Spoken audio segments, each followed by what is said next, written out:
श्रीपाद श्रीवल्लभ चरित्रामृत अध्याय पहिला. श्री व्याघ्रेश्वर शर्माचा वृत्तांत. श्री महागणपती, श्री महासरस्वती, श्रीकृष्ण भगवान, सर्व चराचरवासी देवी देवता आणि सकल गुरु परंपरेच्या चरणी नतमस्तक होऊन मी त्या अनंत कोटी ब्रह्मांड नायक श्री दत्तप्रभूंच्या कलियुगातील श्रीपाद श्रीवल्लभ स्वामींच्या अवतार लीलांचे वर्णन करण्याचा संकल्प केला आहे. अनसुया अत्रिनंदन भगवान श्री दत्तात्रय यांनी आंध्र प्रदेशातील पिठिकापुरम या गावी श्रीपाद श्रीवल्लभ ह्या नावाने अवतार घेतला. त्यांच्या दिव्य चरित्राचे वर्णन यथायोग्य करणे अनेक पंडितांना, विद्वानांना सुद्धा जमलं नाही. ते करण्याचे मी धाडस करीत आहे. ते केवळ आपणासारख्या थोर विद्वान श्रोत्यांच्या आशीर्वादामुळेच. मी शंकर भट्ट, देशस्थ कर्नाटकी स्मार्त ब्राह्मण. माझा जन्म भारद्वाज गोत्रात झाला.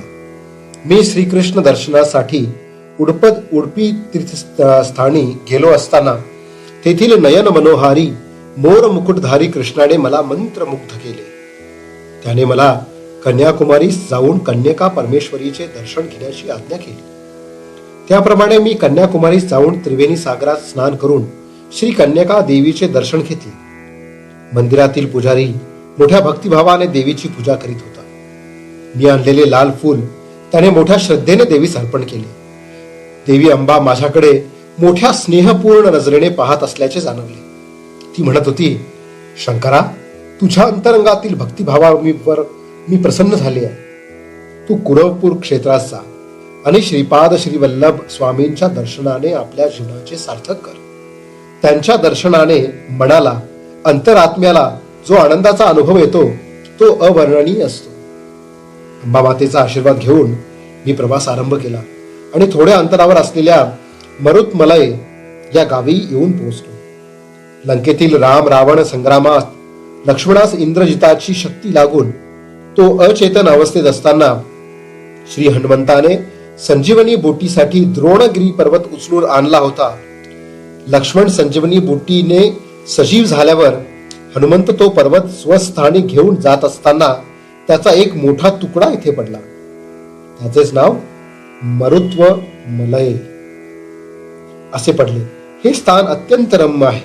इथे अनेक गुहा असून त्यात सिद्ध पुरुष गुप्त रूपाने तपश्चर्या करीत असतात. मी साऱ्या गुहेचे दर्शन घेण्यास आरंभ केला. एका गुहेच्या आत गेलो तेव्हा आत एक वाघ शांतपणे बसलेला दिसला. त्याला पाहताच माझ्या अंगात कापरे भरले. घाबरून मी एकदम श्रीपाद श्रीवल्लभा असे जोराने ओरडलो. त्या निर्जन अरण्यात माझ्या आरोळीचा प्रतिध्वनी तितकाच मोठ्या आवाजात ऐकू आला. त्या आवाजाने त्या गुहेतून एक तपस्वी वृद्ध बाहेर आले आणि म्हणाले, बाबा रे, तू धन्य आहेस. या अरण्यात श्रीपाद श्रीवल्लभ या नावाचा प्रतिध्वनी आला. श्री दत्तप्रभूंनी कलियुगात श्रीपाद श्रीवल्लभ या नावाने अवतार घेतल्याचे योगी, ज्ञानी, परमहंस लोकांना माहिती आहेच. तू भाग्यवान असल्याने या पुण्यस्थळी आलास. तुझ्या सर्व कामना पूर्ण होतील. तुला श्रीपाद श्रीवल्लभांच्या दर्शनाचा लाभ होईल. या गुहेच्या दाराजवळ बसलेला वाघ एक ज्ञानी महात्मा आहे. त्याला नमस्कार कर. मी अत्यंत नम्र भावाने त्या वाघास नमस्कार केला. त्या वाघाने लगेच ओंकाराचा उच्चार केला. त्या आवाजाने सारा मरुत्वमलय पर्वत दुमदुमला. नंतर त्या व्याघ्राने श्रीपाद राजम शरणम प्रपद्ये असे सुस्वरात प्रभूंना आळविले. याच वेळी एक चमत्कार झाला. त्या वाघाच्या ठिकाणी एक दिव्य कांतिमान पुरुष प्रकट झाला. त्याने त्या वृद्ध तपस्व्यास साष्टांग प्रणिपात केला आणि क्षणार्धात आकाश मार्गाने निघून गेला. त्या वृद्ध तपस्व्याने मला त्याच्या गुहेत मोठ्या आग्रहाने नेले. गुहेत गेल्यावर त्यांनी केवळ संकल्पाने अग्नी प्रज्वलित केला. त्यात आहुती देण्यासाठी लागणारे पवित्र साहित्य, मधुर फळे यांची निर्मिती केली. वैदिक मंत्रोच्चारासह या पदार्थांची अग्नीत आहुती दिली. ते वृद्ध तपस्वी सांगू लागले, या कलियुगात यज्ञ, याग, सत्कर्मे सारे लुप्त झालेत. पंचभूतात्मक सृष्टीतून सर्व लाभ करून घ्यायचा, परंतु त्या दैवतांचे मात्र विस्मरण करायचे असा मानवाचा धर्म झाला आहे. देवांची प्रीती प्राप्त करण्यासाठी यज्ञ करावेत व त्यांना संतुष्ट करावे. त्यांच्या कृपा प्रसादानेच प्रकृती अनुकूल होते. प्रकृतीमधील कोणत्याही शक्तीचा प्रकोप मानव सहन करू शकत नाही. प्रकृतीमधील शक्तींची मानवाने यथायोग्य मार्गाने शांती करावी, नसता अनेक संकटे उद्भवतात. मानवाने धर्माचरण न केल्यास प्रकृती शक्ती त्याची शिक्षा यथाकाली देते. लोकहितासाठी मी हा यज्ञ केला आहे. या यज्ञाचे फलस्वरूप म्हणून तुला श्रीपाद श्रीवल्लभ स्वामींचे दर्शन होईल. जन्म जन्मांतरीचे पुण्य फळास आले म्हणजे असे लाभ घडतात. त्या वृद्ध तपस्व्यांच्या मुखातून वाहणाऱ्या या पवित्र वाग्गंगा प्रवाहाने मी अगदी भारावून गेलो आणि अत्यंत नम्रपणे त्यांना साष्टांग दंडवत घातले. मी त्या तपस्व्याच्या चरणी प्रार्थना केली, हे ऋषीवर, मी पंडित नाही, योगी नाही, साधक नाही, मी एक अल्पज्ञ आहे.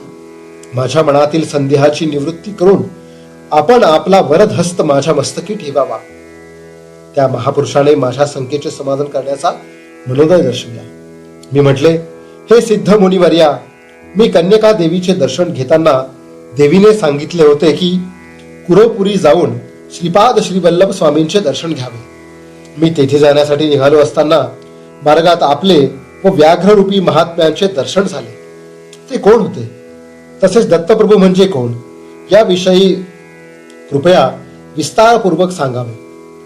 तेव्हा त्या वृद्ध तपस्व्याने सांगण्यास सुरुवात केली. या आंध्र प्रांतातील गोदावरी मंडलातील अत्री मुनींची तपोभूमी अशा नावाने प्रसिद्ध असलेल्या आत्रेयपूर गावात एक काश्यप गोत्रीय ब्राह्मण कुटुंब वास्तव्य करीत होते. त्यांना परमेश्वराच्या कृपा प्रसादाने एका पुत्राचा लाभ झाला. ब्राह्मण अत्यंत विद्वान, आचार संपन्न होता, परंतु पुत्र मात्र मतिमंद होता. आई वडिलांनी त्याचे नाव व्याघ्रेश्वर असे ठेवले. व्याघ्रेश्वर मोठा होऊ लागला, परंतु त्याच्या बुद्धीची वाढ मात्र होत नव्हती. पित्याने त्याला शिकविण्याचे खूप प्रयत्न केले, परंतु त्यास संपूर्ण संध्यावंदन सुद्धा करता येत नसे. एवढ्या विद्वान ब्राह्मणाचा पुत्र असा अज्ञानी, अशी गावातील लोकांची सारखी टोचणी त्याला अत्यंत दुःखदायक वाटे. एका ब्रह्ममुहूर्तावर त्यास स्वप्न पडले. त्यात त्याला एक दिव्य बालकाचे दर्शन झाले. ते बालक आकाशातून खाली येत होते. त्याचे चरण कमल भूमीस लागताच भूमी सुद्धा दिव्य कांतिमान झाली. तो बालक हळू पावले टाकीत व्याघ्रेश्वराकडे आला आणि म्हणाला, मी असताना तुला भय कशाचे? या ग्रामाचे व माझे ऋणानुबंध आहेत. तू हिमालयातील बद्रिकारण्यात जा, तेथे तुझे सारे शुभ होईल. एवढे सांगून तो बालक अंतर्धान पावला. त्या दिव्य बालकाच्या संदेशानुसार व्याघ्रेश्वर शर्मा हिमालयातील बद्रिकारण्यात जाण्यास निघाला.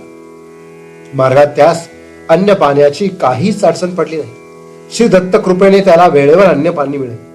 मार्गात एक कुत्रा भेटला व तो त्याच्या बरोबर बद्रीवनापर्यंत सोबत होता. या प्रवासात त्यांनी उर्वशी कुंडात स्नान केले. याच वेळी एक महात्मा आपल्या शिष्य समुदायासह उर्वशी कुंडात स्नानासाठी आले. व्याघ्रेश्वराने त्या गुरुवर्यांना साष्टांग नमस्कार केला आणि माझे शिष्यत्व स्वीकारावे अशी नम्र प्रार्थना केली. त्या महान गुरुवर्याने शिष्य करून घेण्याचे मान्य केले आणि आश्चर्य असे की तात्काळ बरोबर आलेले ते कुत्रे अंतर्धान पावले. त्यावेळी ते महात्मा म्हणाले, हे व्याघ्रेश्वरा, तुझ्या बरोबर आलेला तो श्वान तुझ्या पूर्वजन्मातील केलेल्या पुण्याचे द्योतक होते. त्याने तुला आमच्या स्वाधीन करून ते अंतर्धान पावले. श्रीपाद श्री वल्लभ स्वामींच्या कृपेमुळेच तू इथे आलास आणि या पुण्यप्रद कुंडात स्नान करू शकलास. ही नर नारायणाच्या वास्तव्याने पुणित झालेली तपभूमी आहे. यावर व्याघ्रेश्वर म्हणाला, हे गुरुदेवा, श्रीपाद श्री वल्लभ कोण आहेत? त्यांनी माझ्यावर एवढी कृपा का केली? गुरुदेव म्हणाले, ते साक्षात दत्तप्रभूच आहेत.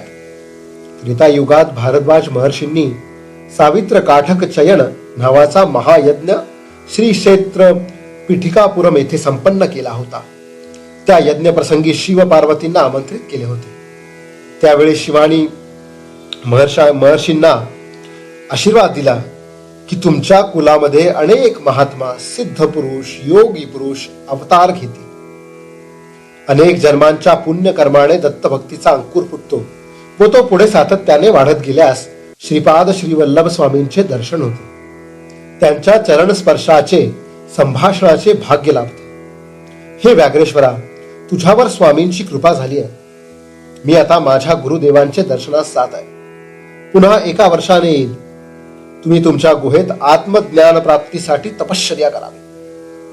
असे सांगून ते महान गुरुदेव द्रोणगिरी पर्वताकडे गेले. व्याघ्रेश्वर गुहेत ध्यान करू लागला, परंतु त्याचे सारे ध्यान व्याघ्र रूपाकडेच असे. याचा परिणाम असा झाला की त्याला इच्छित असलेले व्याघाचे रूपच प्राप्त झाले. 1 वर्षाचा काळ लुटला. गुरुदेव यात्रा करून परत आले. त्यांनी सर्व गुहा बघितल्या. प्रत्येक शिष्याच्या एका वर्षात झालेल्या प्रगतीचा ते आढावा घेत होते. एका गुहेच्या आत गेले. तेथे त्यांना एक वाघ ध्यानस्थ बसलेला दिसला. त्यांना अत्यंत आश्चर्य वाटले. त्यांनी अंतर्ज्ञानाने ओळखले की तो वाघ दुसरा कोणी नसून व्याघ्रेश्वरच आहे. व्याघ्र रूपानेच ते सतत ध्यान केल्याने त्याला व्याघ्र रूपच प्राप्त झाले हे त्यांनी जाणले. त्यांनी त्याला आशीर्वाद देऊन ओंकाराचा मंत्र शिकविला व श्रीपादराजम शरणम प्रपद्ये हा मंत्र जपण्यास सांगितला. गुरु आज्ञेनुसार व्याघ्रेश्वर त्या रूपातच मंत्राचा जप करू लागला. वाघाच्या रूपातच त्याने कुरवपूरला प्रयाण केले. यथाकाली तो कुरवपूर ग्रामाजवळ येऊन पोहोचला. मध्ये कृष्णा नदी वाहत होती.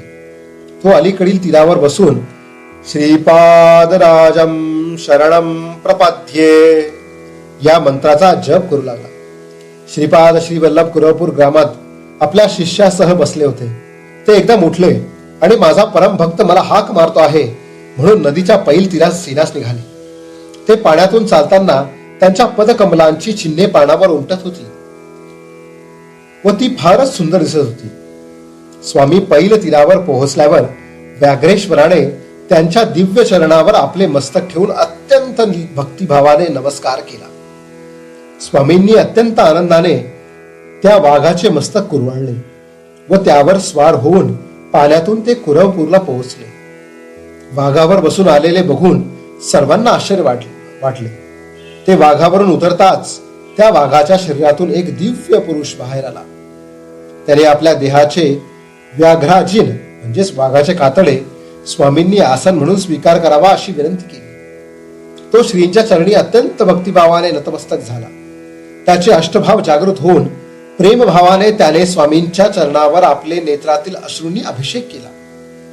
मोठ्या प्रेमभराने स्वामींनी त्याला उठवले आणि म्हणाले, हे व्याघ्रेश्वरा, तू एका जन्मात अत्यंत बलशाली असा मल्ल होतास. तेव्हा तू वाघांशी युद्ध करून त्यांना अति क्रूरतेने वागवित होतास. त्यांना वेळेवर अन्न पाणी सुद्धा देत नव्हतास. त्यांना साखळीने बांधून लोकांच्या प्रदर्शनासाठी ठेवत होतास. या दुष्कर्मामुळे तुला अनेक नीच जीव जंतूच्या योनीत जन्म घ्यावा लागला असता, परंतु माझ्या अनुग्रहाने ते सारे दुष्कर्म हरण झाले आहे. तू दीर्घकाळ व्याघ्र रूपात राहिल्यामुळे तुझ्या इच्छेनुसार वाघाचे रूप धारण करता येईल व सोडता येईल. हिमालयात कित्येक वर्षापासून माझी तपश्चर्या करणाऱ्या महान सिद्धांचे तुला दर्शन होईल आणि आशीर्वादही मिळतील. योग मार्गात तू अत्यंत प्रज्ञावंत होशील असा स्वामींनी आशीर्वाद दिला. स्वामी पुढे म्हणाले, तू हिमालयात एक वाघ अत्यंत शांत असलेला पाहिला होतास ना, तो एक महात्मा आहे.